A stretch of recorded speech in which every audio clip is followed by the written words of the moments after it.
Hello and welcome to the Identity Podcast. I am one of your co-hosts, Caleb.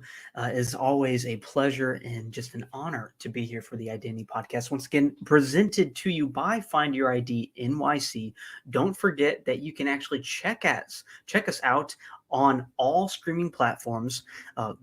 As always, at the Identity Podcast, don't forget to follow us on TikTok, YouTube, Twitter, and Twitch at our own pages. And go ahead and Find Your ID NYC on Facebook and follow them on Instagram by the same name. If you love the Identity Podcast, well, you can actually sponsor us and email us at press@findyouridnyc.com if you're interested in doing so. Don't forget that you can shop Identity Podcast merch now on Teespring. That link is in all of our social media bios, including our Instagram bio. It is such a wonderful experience to be able to host this show every single week. And I'm very excited to continue our environmentalism series for the month of February into March. And who knows how long it ever lasts. We will definitely have lots of fun. And I'm already having so much fun. And so let's go ahead and introduce this week's guest, none other than Chelsea Webster. She's pretty awesome in my book. How are you, Chelsea? I'm good, thanks. How are you? I'm great. It's an honor to have you on the show, and I'm very excited to get to know your identity. Well, Chelsea, tell us a little bit about yourself. What do you do? I know that you do love tea. Yes, yeah, I am an avid tea drinker, classic British. But I don't actually live in Britain anymore. I live in Vancouver, Canada. So, people are always like, you're a stereotypical Brit. And I'm like, well, I'm not, because I don't take milk and 2 sugars. Is it just tea? Yeah, just straight black tea. All right. I've never met someone who just drinks straight black tea. Oh, yeah. I feel like especially in America, I feel like it's very common for Americans to always add a little spice to something, like coffee, you got to have cream and sugar, and with tea, and I mean, even soda, it's like, you can't just have a regular caffeinated soda. You have to add in different flavors. So I guess I'm always taken aback by people that are like, yeah, I just drink it black. It's like, who are you? It tastes so good though. I mean, I drink my coffee black for the most part, but if anything, you gotta put a little sweetener in there just to spice it up in the morning to wake you up, But it's great to have you on, and I'm very excited to learn more about you. And so let's go ahead and get into it. But I'm kind of curious about one of the big things that you do is kind of the organizing, and you have a lot of campaign experience with environmentalism. So would you like to talk about that a little bit? Yeah, sure. So at the moment, I lead a Greenpeace local group in Vancouver, and part of what we do is facilitating the big campaigns that Greenpeace Canada are working on, but bringing them to the local community, and exploring how we can raise awareness for those campaigns within our community. So something that is big for us right now is plastic waste, and one of the first actions I did with this group was going into some of the bigger supermarkets and putting little signs around the store that said, "I wish this was plastic free," and just getting followed by the staff, because they were like, "These guys are up to something, but we don't know what they're doing." And then handing a letter over at the end to the store manager and asking them to do something about the amount of plastic that kind of accumulates in big superstores. Mm-hmm. And some of the other things that we're working on involve campaigns around fossil fuels. And where I live, I am 13 kilometers away from a pipeline and a refinery. And so those issues are really important to us as a local group, but also Canada-wide. And those impacts affect the rest of the globe because of the carbon that's emitted from those industries. Mm-hmm. That's really fascinating. Kind of, I guess my first question is for that. How did you get into this? Um,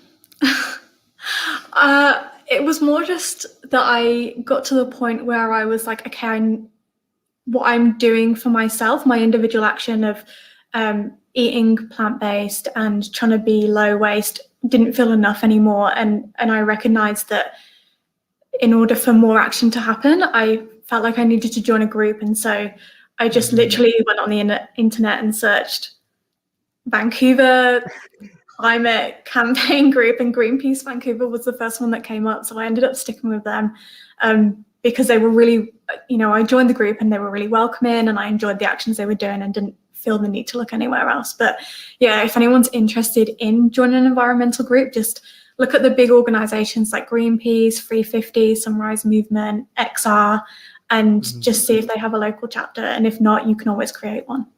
Mm-hmm. That's great. Yeah, when was this? I joined them about 2 years ago. Oh wow, and you've really been able to grow within the Yeah, organization. like I have been involved in environmentalism for probably over a decade. Like when I was at college studying my A levels, I was part of a sustainability group, but everything I've done has always been about my own sort of life and what happens in my household until a few years ago. And that's when things like started to ramp up for me. Mm-hmm. Yeah. That's great. Thank you for sharing that with us, and that's really fascinating. Yeah, with Greenpeace, yeah, there are actually several different chapters and charters throughout the United States. Greenpeace is a Yeah. very popular environmentalist organization, and so when I heard about you being a part of that, I was very grateful and happy that someone from Greenpeace was able to come on, because it's really Oh, fascinating to me. Go ahead.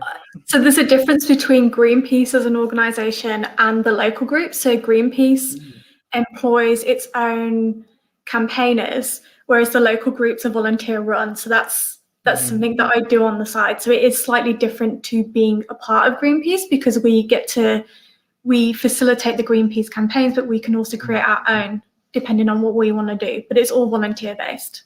Mm-hmm. That's interesting. Thank you for clarifying. It, Because I go ahead. No, it, sorry. it's confusing to people who also join the group. We have a whole like training session to Mm-hmm. talk about the difference between the local group and how we're not Greenpeace. We have some autonomy, and that means that we get to create our own campaigns in our own community. Mm-hmm.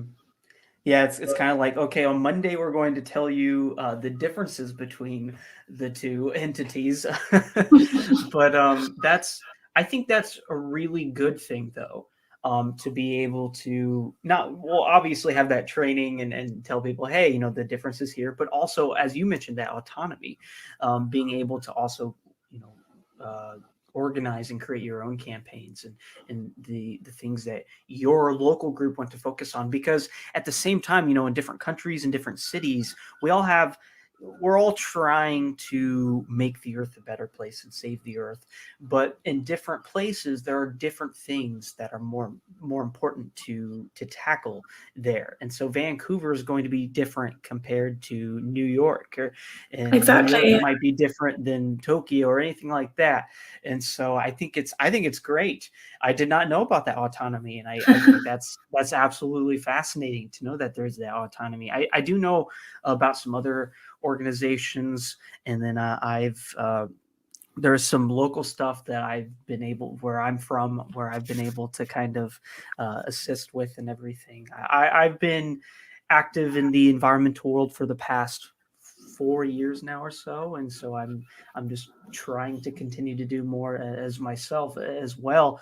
You mentioned something about being plant-based and sustainable and everything, and that's how I was. I'm a plant-based eater, and I try to be as sustainable as I can be. I'm very big with with recycling and everything, and there's definitely a level where we have that gist of our identities, of our lives, where we can be so green, but it's also like, am I doing enough?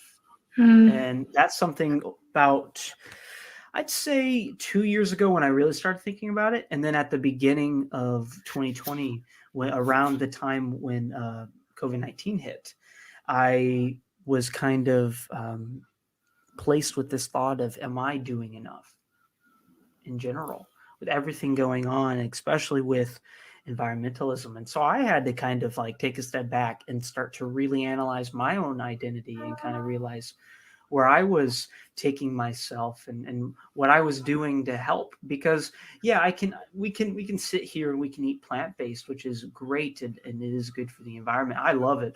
But it's also that level where not everyone's doing it. So us as individuals can only go so far. And if we as a society aren't all doing it, then where are we at? And I guess I'm kind of curious, what are your thoughts about that? Kind of this sense of individualism versus like society as a whole, and how can we together be, and even as individuals, be able to make the earth a better place?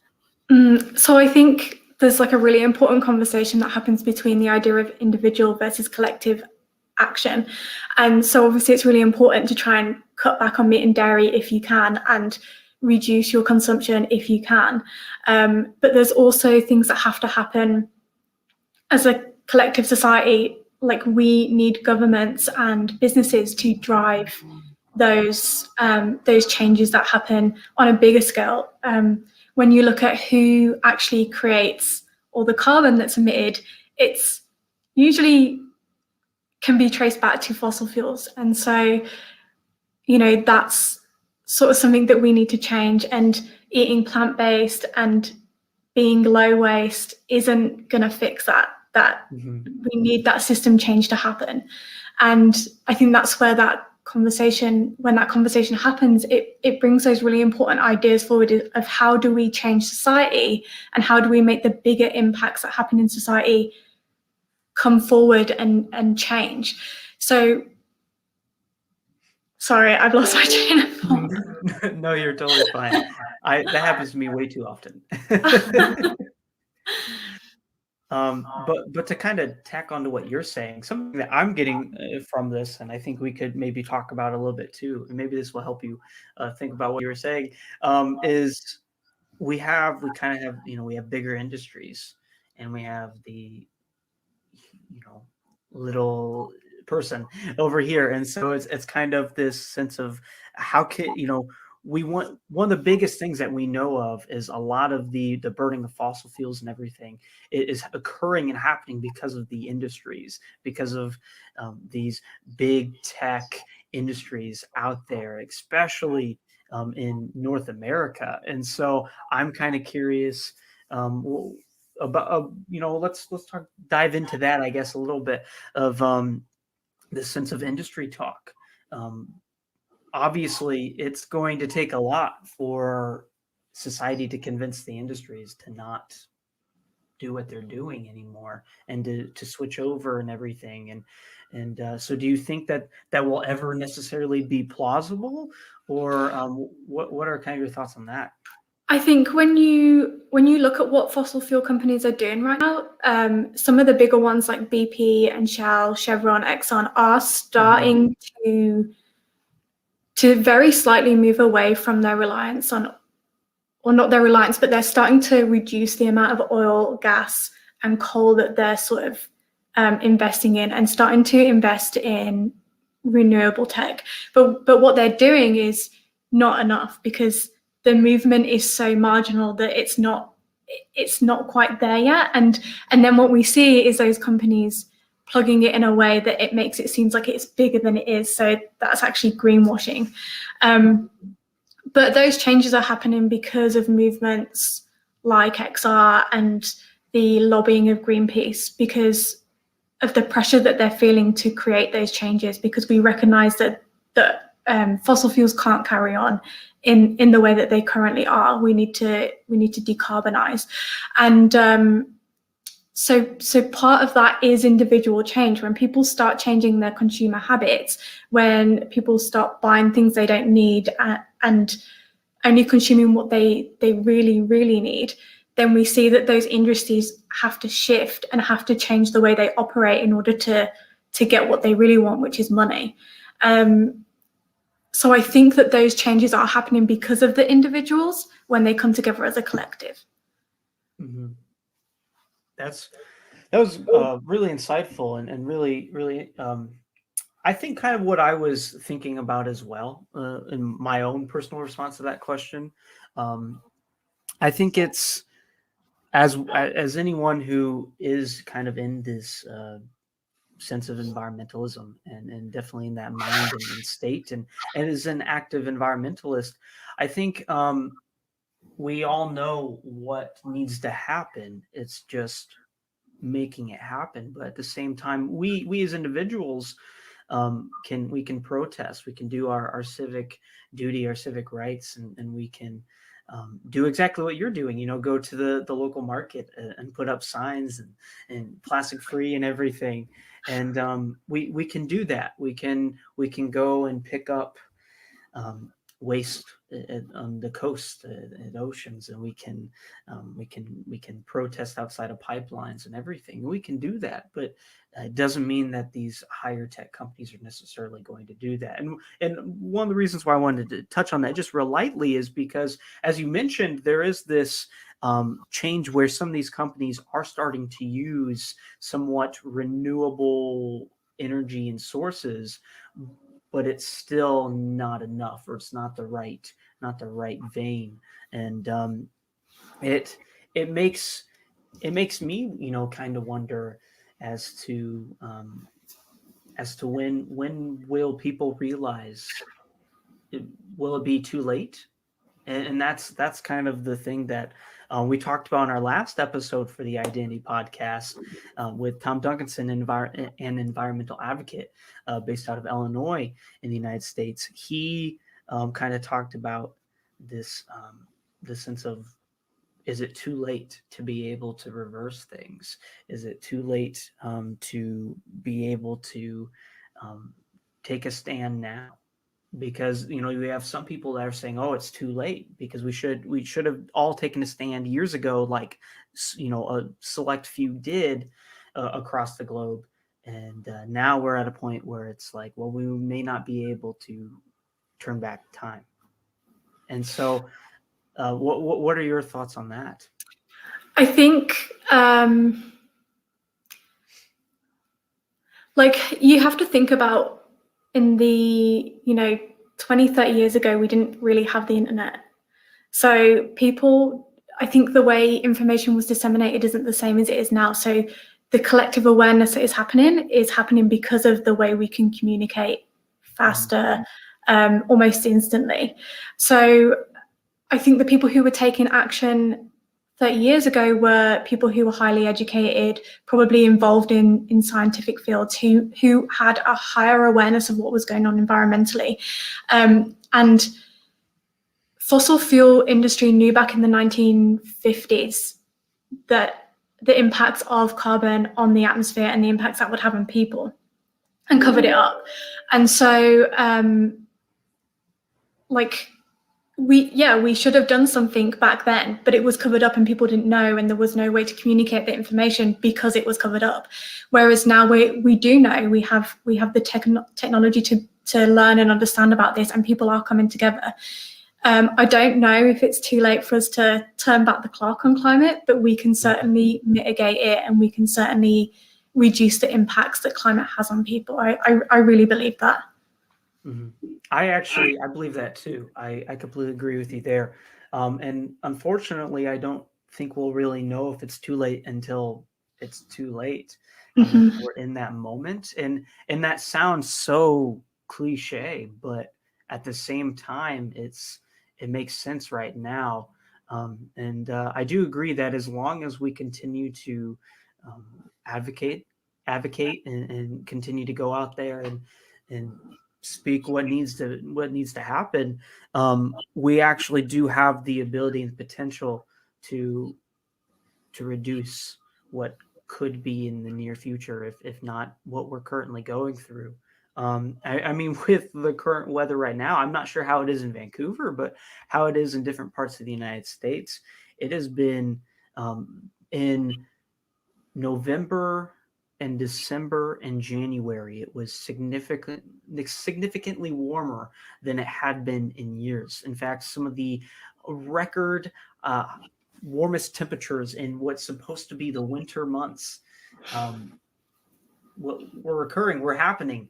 And now we're in February and we're having, sub-zero temperatures, and it is freaking cold to say the least. I went outside this morning and I thought I was going to lose my nose. That's how cold it is. So it is. It just goes to show that this isn't what's supposed to be happening, especially not regularly. And over the past few years, if you really look into it, you can definitely see a change into that. And so, kind of continuing with all this, what are some of the things that Greenpeace Vancouver has been working on? So obviously the pandemic has sort of slowed us down a lot because we can't, over certain months we haven't been able to meet up as a group because of the local restrictions. We're only able to meet with people in our household at the moment. But something that we did in the last few weeks, we held a virtual art build, which was really nice. We all went on Zoom and we had our cardboard and our paper and our pens and our paints ready, and we made signs to raise awareness in our local communities for the proximity to the pipeline expansion that's happening. So I mentioned earlier it's 13 kilometres from my house, but there were people who were slightly closer, slightly farther away, and then we put those signs up in our own communities. So we didn't have to meet up, and it was a really nice way to connect with each other and do some action whilst following safety guidelines. And yeah, I don't know, it just made me feel hopeful because for the past, I think it's maybe 4 or 5 months, we'd been a bit quiet because we were trying to figure out, okay, what do we do? Do we wait until the restrictions die down? And we did that for a while, and then the restrictions kept being prolonged. And then it was okay, now we need to do something. And so, yeah, that was a really cool action and a way of getting around the COVID situation. That's great. And actually that kind of leads into a question I told you that we could talk about a little bit, is kind of how has COVID impacted the environment. We had a guest a couple weeks ago on the show talk about, he's actually based out of India, and he discussed how with the pandemic and once it began, especially in India, and once they had all their restrictions, they actually had to go into an immediate countrywide lockdown for 28 days. And he said all of his friends and fellow activists basically had to say, well, what are we supposed to do now? And so for them, it was, we take to social media.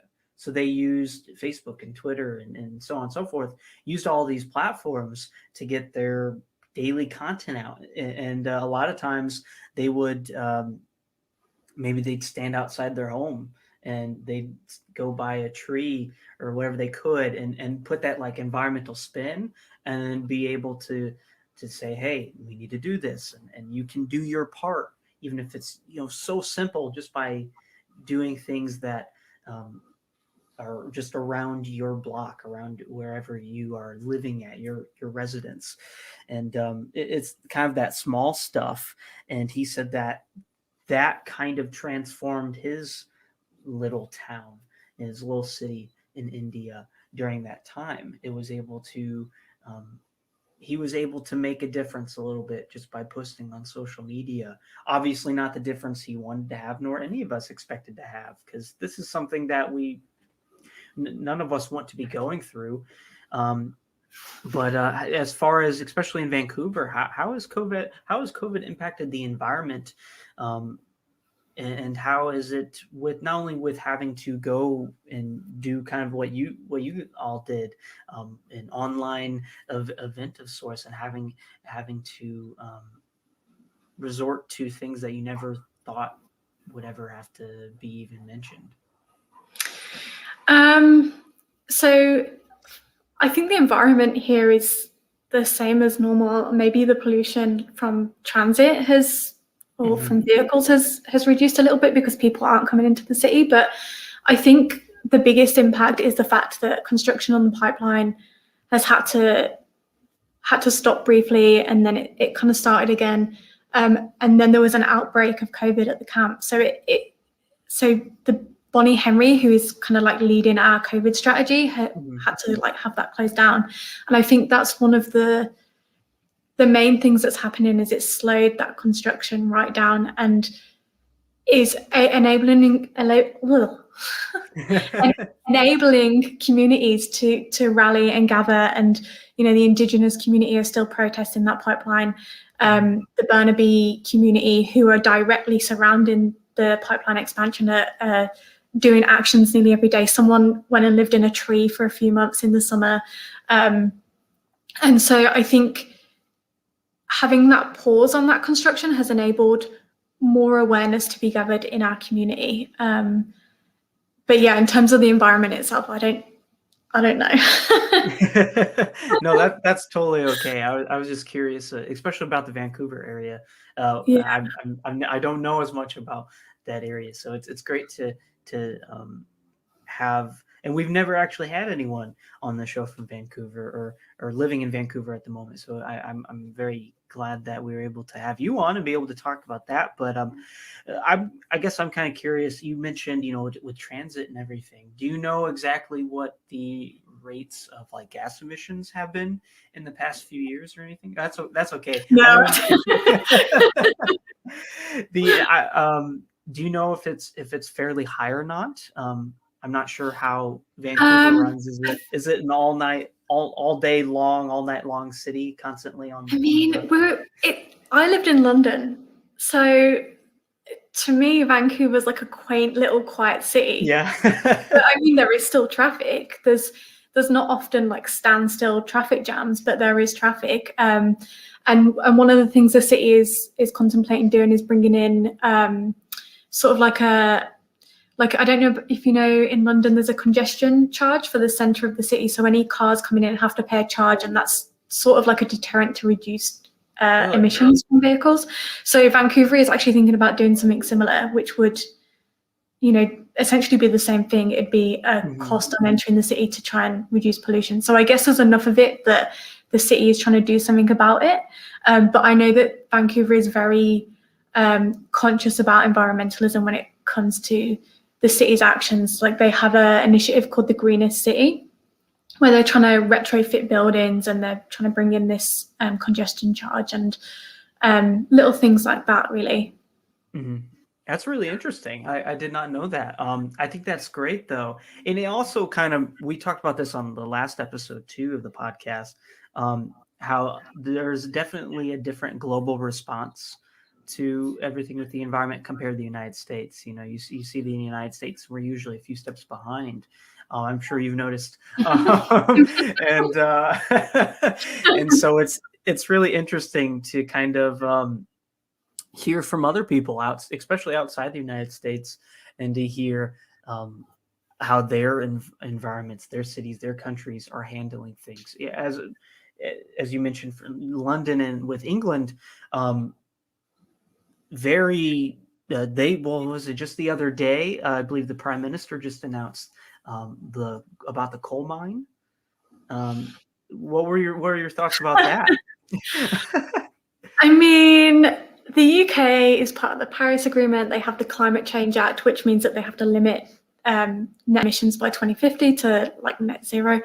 And they have all these like climate initiatives, and then they're like, oh, but we're going to build a new coal mine. And it's like, well, then you're not doing anything really, because you're saying one thing, but your actions are like counteractive. And and they are trying to, there's a council in Cumbria that's trying to stop the coal mine, or at least debating whether to go forward with it. So it's kind of up in the air whether it is going to happen or not, but I don't approve of it.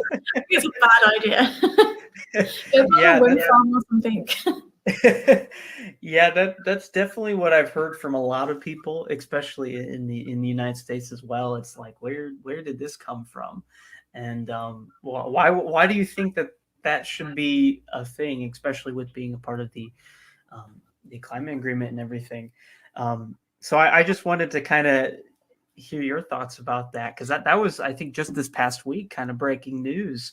And I remember getting an update about that, and talking to some friends of mine, and we were all just kind of taken aback by that, especially after England in recent years being, from what I can tell, fairly active in environmental. I think there's a lot. Yeah, I think there's a lot of people who are like, it's the home place of Extinction Rebellion, and they're doing very well to raise awareness in the UK. But the government is a right-wing government, and they are not that climate friendly, despite some of the policies and things that they're bringing in. Sorry. No, I think it's important to recognise that the UK is reducing its reliance on coal, and that actually a lot of that coal that would come out of the Cumbria coal mine would be exported to like the global south. So there's an element of environmental racism there of like, it's not okay for us to burn it, we're trying to reduce that, but we are going to ship it off somewhere else. And then we're no longer responsible for those emissions. That's like not our problem, but we're going to rake in the cash from it anyway. And yeah, as you said, taking it to the global south and kind of the environmental racism. I think I like that you mentioned that, and I know that's something that you are a big advocate for. Is simply or against, or yes, exactly, or against. Sorry, or against. An advocate for environmental racism. Let me clarify. An advocate for environmental equality. Yeah, exactly. Yes. yes. Yeah, definitely. I'm glad we can laugh about that. But let's talk about that a little bit. This kind of being an advocate for all, and especially with the environmental rights, but also with social civic rights. How have you kind of entered that? So I think that part of it was really gradual for me, and it's something that's come much later on as I've learned about environmentalism and the injustices that happen with like unequal environmental sort of like disasters and treatment. But there was something that made it really personal to me, and that was when I was reading about environmental classism. And I'm from a working class background. I lived in like a low economic neighborhood when I was growing up, and it was when I was reading about this inequality in like environmental stuff that I realized, and it was amazing that I'd never made this connection, but I realized that when I was growing up, we had our house, and literally at the end of the garden was a factory. And I would go to my nan's every weekend, and where my nan's house is, there's a row of houses, the road, and then a foundry. And it was like, all of a sudden, I was like, the proximity to pollution and to like industry that creates these injustices, it was all of a sudden like I was there in it, and I'd never made that connection before. And it was like, oh, can I swear? I don't know. Yeah, you can, yeah. Like, oh shit, like I never made that connection before, and like I am so close to this and I never even knew it. And I remember if we left our windows open a little bit too long, we'd get this like black like dust on the windowsills inside the window, and I'd like write my name in it and stuff because I didn't know, I just thought it was dust. But like now I'm like, that's like particulate matter, and it's really bad for our health. And I realized when I was thinking about this stuff that I grew up with asthma. One of my granddads has emphysema, which is like a lung disease. My nan has COPD, another lung disease. My granddad had lung cancer, my other granddad.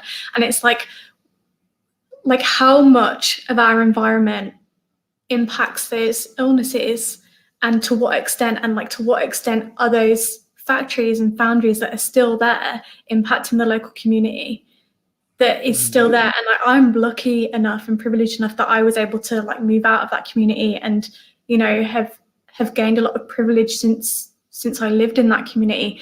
But that doesn't mean those things aren't still there and aren't still happening. And it just became like so it just became so personal and made me like so angry. And for a while, it made me feel so helpless because I was like, how, like, I can't stop this. Like, it's such a big issue. But I think, I don't know, like, there's a point where you have to be like, well, I have to do something because, like, that community, like, I lived through that. Like, that community is worrying about their next paycheck and like how they're gonna pay their rent. And like, you know, right now during the pandemic, parents are like, oh, do I stay home and like lose my wage, or do I and teach the kids, or do I go to work and I don't know, where do the kids go? Who teaches them because the schools are closed? And it's like, right now it's just such a big issue that I don't know, it just became very personal when I made that connection. No, that's great, and thank you for sharing. As someone who also has asthma, is asthmatic, and has a very long line of family members that also have had different like respiratory illnesses and such like that. It definitely makes you wonder, you know, with your environment, everything around, because you know where I grew up, it's like okay, I didn't think it was that bad, but then thinking about it in over the past few years and thinking about it now, I look at it and I say, well, actually, no, this is probably why there's a lot of people similar to myself, my family, friends, and such like that, that have been impacted by that. And it's there are lots of interesting kind of research advocacy articles discussing these types of things and how different plants, different coal mines, factories, and stuff like that can actually affect generations to come. And the craziest part is like for some stories that we know, it we may just know the kind of the first full generation after the generation working at that plant maybe and the effects from it. We don't even know what's going to happen to the second generation of those people who were working there, their children, and what their children will will have in their system and what could affect them. There's been a lot of cases throughout the United States with asbestos and how that has definitely affected cancer. It really caused cancer. There's a environmental waste plant down in or landfill down in by Atlanta, Georgia, if I'm not mistaken. I don't remember the exact town, but it's by there, and it's actually right next to a town that is mainly inhabited by blacks. And so I read this amazing article about a year ago that talked about how this community, this culture, close to Atlanta, is being affected by this, and yet we we don't realize it. It just goes right over our heads. It's these environmental injustices, as you mentioned, and I love that term. Um, and it's really it's interesting because you're like, you know, what can I do? What how exactly can I get out there? Because again, it's that sense like I can put my voice out there, but your voice only goes so far. And I think something that I've come to realize is that you still have to put your voice out there. And I think it's great to know that you've done that. And from what I can tell, very well at that as well. And so it's great to know that you're continuing to put your voice out there, because all it takes is if we put our voice out there, all it takes is to have one person be affected and be attracted and attached to what you're saying. And if they like what you're saying and they're like, you know what, I agree, then they join in. And then that's two voices, and then a third and a fourth, and so on. And next thing you know it, we have a whole community of voices that are able to talk about what is really kind of going over our heads, or simply the fine print in like a contract that's just not being delivered to us. We have individuals all across the globe that know these things, but they're not doing anything to stop it. Instead, they're creating more of an impact against it, and it definitely shows the awareness that needs to occur. Sorry, in the soapbox, but No, I but like what you said about influencing people, because I was thinking about like my friends and how I've sort of influenced them, like one of my friends, she has just made her whole, like she's married, she's got 2 kids, and she's just made them all go vegan. and I feel like all these years when I've been like eating plant-based, and I've been like, you should try this, it's great. And then I've gone over to her house and she's like cooked me dinner, and she's like, I made you a plant-based dinner, I'm so proud of myself. And I'm like, yeah, this tastes really good. And she's like, yeah, it does taste good. And now like she's gone from like her family eating meat probably like maybe nearly every day to like intermittently eating meat to now they just don't eat meat and dairy. And I've like I feel like, yeah, like me being like, oh, I'm not gonna eat meat in your house, so you have to cook for me. It's like, help us shift along a bit. And it's really nice to see those changes with people and how you can influence them. I completely agree. It's those small things that can really influence someone a long way.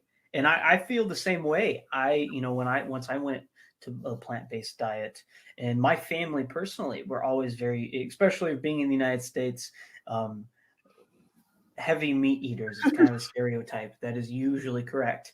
And so with my family, that's what it was. Like our weekend meals were, meat and potatoes and stuff like that. That's what I grew up with. And then realizing that I didn't really care for meat as much as others did, and also realizing that I didn't want to eat it anymore, and then realizing the effects that it had on the environment, and with also being an avid and active animal rights activist, it definitely made me kind of rethink my decisions and everything. And so I went plant-based, and next thing I know, it's within about 5 to 6 months, half my family is basically eating plant-based. They still eat the occasional meat, but my mom just called me the other day and said, there's a chance that I might just go vegetarian at least. It's a change. It's a change. And I have lots of friends that have also done such a thing, or they have gone on very, very similar plant-based kind of diets where they mainly eat plant-based, and it's kind of like the whole concept meatless Mondays. I know a lot of people put that out there. Like if we were all just to take off meat on Mondays, look at what it could do to the environment around us, especially locally. And people start to realize that eating healthy is not only great for the environment, but it's also just great for you as well. I feel great. I feel so healthy, and I feel so good about myself. Like I feel like my personal hygiene is better. I feel better about who I am. I feel more fit and active, and I feel like I can run. I can go run a half marathon and I'm not even winded. That's not true. I'm definitely winded, but yeah, I can't do that, but I like to dream. But it's definitely it's good to have that for ourselves, but it's also great to know that we can influence people. And so I guess that kind of goes into the last thing we can talk about real quick at the end is this journey of becoming yourself. We've talked about this lightly the past few minutes, but you've had a really interesting journey. I know, with different things that you've had to tackle. So whatever you would like to discuss, we can discuss that. And so how has your identity changed over time, and how has it kind of led you to who you are today? I think one of the pivotal things for me, so like a little background, I struggled with mental health since I was like 12 years old, like always struggled with anxiety and depression. And for me, something pivotal was being able to go to therapy and like having the money to spend on therapy. And also alongside that, it sounds weird, but this pandemic, like being able to just rest in ways that I don't think I've been able to before. Like, if I wake up and I'm feeling like, I don't want to see people today. I don't want to have to pretend to be okay and the only thing that I can do is put my hair in a bun and open my laptop and respond to emails. I can do that because I don't have to turn my camera on for a Zoom meeting. I don't have to get ready to go to the office. And so I think those two things combined have enabled me to really look at myself and be like, who am I? What do I want? And like, how do I achieve those things? And actually, you know, one of the things that I did last year at the start of 2020 was, I'm not big on New Year's resolutions, but for that year I was like, okay, this year I just want to be as happy as I can be. And so I made a list of the things that make me happy, and I was like, right, my resolution is to just do more of those things. And I did the same this year. And so I journal about like what it is that I'm enjoying and like the achievements that I feel I've got. And I feel like through doing that, I'm able to sort of like discover myself and do more of the things that I love. So in a way that relates back to environmentalism, it's like, okay, I might not be able to go out and organize a protest, but I can go on Zoom and organize an art build. And it's really lovely to have communication with people, but it's also great for our mental health because we have that community feel without too much pressure of having to go onto the streets and spend all this time and energy to do stuff that we might actually not be feeling, which sounds weird, but I get that it sounds weird, but it's nice to have that rest. And I think I heard a quote by she's a British comedian called Cindy V, and she said, by not going out, we're able to go in. And it was just like, wow, yeah, like so much of this time spent in lockdown, we've just sort of like been looking at ourselves and like trying to think like, is what we were doing before the pandemic what we want to be doing after the pandemic? And I think for so many people, the answer is no. Sorry, I had to write that down. I love that so much. My little that's great. Actually, I really love that. By not going out, we're able to go in. And I don't think that sounds weird. Sorry, go ahead. I was just gonna say, it was just like when she said that, it just like hit me, and I was like, whoa, that's good. I remember that. That's really good. Like, I'm the type of person, all of our viewers and listeners know that as soon as I hear something really good, I have a little card that I write everything down, because like I say, I have to I have to remember this. But that's really good, actually. And I think how it ties into what you said is great, honestly. I don't think it sounds weird at all, what you were mentioning. In fact, I think in some sort of way we can all relate to that. Obviously, in our own little differences and perspectives and everything, but we can all relate to it for the most part. And I think that's what's important. I mean, this is the first time in a very long time, or quite possibly ever in the history of humanity, where we are all connected with something. We've all been affected and impacted in some sort of way, whether it be big or small. We have been, and this is the first time that we can all say that for a global perspective, as a society, we have been affected by this, and we are actually all feeling and understanding each other's sympathies, pain, everything that we're going through. And so, when it comes to this, I think your mentality was great. You know, and I did a similar thing as well. I realized that I had to do certain things for myself. One of those things was just to continue to do the things that I'd been wanting to do for a long time, you know, especially being at home for a while. It was, how can I do the things that I wanted to do, but also allow my voice to continue to get out there? So I've been podcasting for the past 2 or 3 years now, but in radio stuff as well. But I really put my effort into podcasting even more. I'm also a writer, so I put myself more into my my journalistic qualities more than ever. I I tried to revamp my blog, and I tried to write things that not only were important to me but also important to others, and just kind of put my voice out there, because I wrote a lot of things that were very reflective on how I was feeling at the time. and I'd post it on things, and I'd have a lot of people get back to me, and they'd say, this actually really helped me, and I feel this, and my own ways and such like that. And when writing it, I didn't even necessarily think like, oh, other people will feel this way, and it wasn't even necessarily the thought of like, oh, let me see if other people feel this way. It was more like, how can I convey to people, this is how we are all feeling in our own ways, and it is okay to feel this way. That was the biggest thing for me.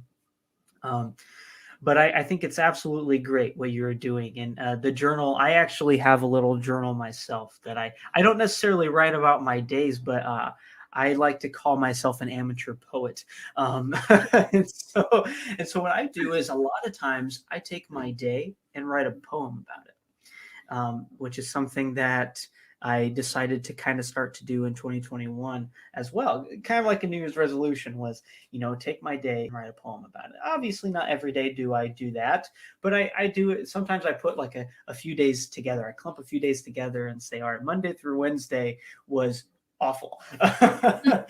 But here's what my feelings were about it, or they were great because of reasons X, Y, Z, and I found that those that really did has really allowed me to become a better writer, but it's also allowed me to kind of get more in tune with myself, and kind of this sense of peace, and then fully becoming myself, identifying myself to the fullest. And so I think it's great that you've been able to have this journey and be able to discover yourself, who you are today. And I hope and I wish you the best of luck on being able to continue to discover your identity, because identity is this constant ebb and flow term, that an entity that is constantly changing, no matter what. Today we can have one concept of identity, but by tomorrow I met someone that changed my entire viewpoint on identity, and I'll think something similar to them maybe. But it really is fascinating. But I really appreciate you for coming on, Chelsea. It's been an absolute honor to get to discover your identity, as we like to say on the show. And it's great to know that there are people all across the globe taking this, environmental activism and awareness seriously. So thank you for that. Yeah, thanks for having me.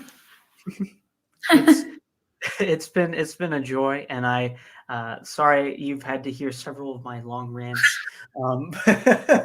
I love to talk, so thank you for allowing me to talk. You'd But it, be a podcaster if you didn't. you're completely right there. I would not be. I guess I wouldn't have my own podcast if I didn't, right?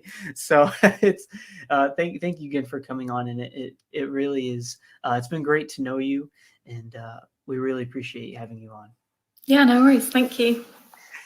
Well, you have been listening and watching the Identity Podcast. It has been an absolute joy to have Chelsea Webster on for environmental awareness. Once again, episode 28 for the Identity Podcast. This has been presented and brought to you by Find Your ID NYC. You can go ahead and like us on Facebook at Find Your ID NYC, and follow us on Instagram by the same name.